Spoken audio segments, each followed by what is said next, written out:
Nope. Assalamualaikum warahmatullahi wabarakatuh. Sampurasun. Tepangkeun Nabi Abi Cahyana di kelas 10 IPS 5. Di dieu Abi bade ngadongengkeun anu judulna Entog Emas. Hiji poe manehna indit ka sawah. Isuk-isuk pisan manehna geus indit. Kabeneran dititah ku Juragan Lurah pikeun ngabinihan sawahna. Ari digawean ku Juragan Lurah. Kusabab Mang Julin segut pisan kana gawena naon. Ari entogna dikencarkeun di buruan gubuk teh. Tara aya hariwangan. Isuk-isuk keneh Mang Julin kaduhung ku kuking kiliban nu ayana di juru imah.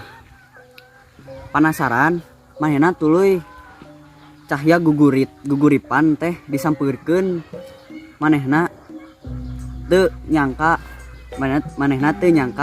yen cahya nu kaciri serabna teh tina kandang entog.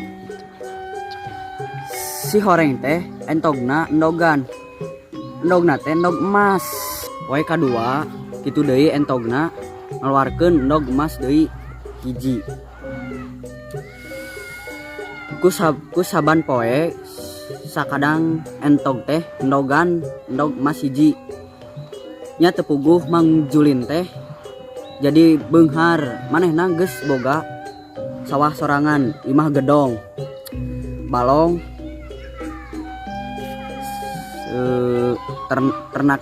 ternak entog jeung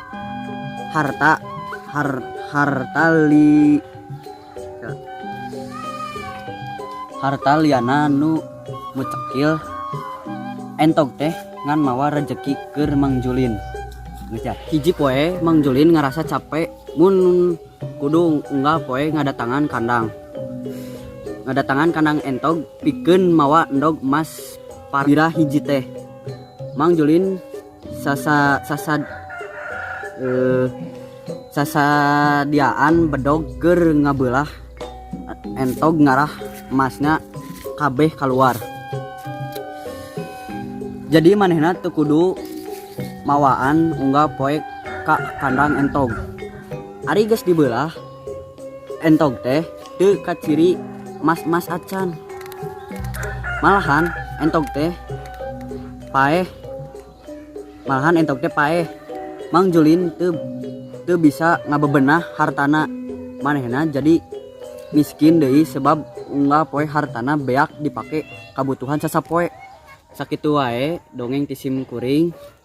Wassalamualaikum warahmatullahi wabarakatuh. Pira hiji ali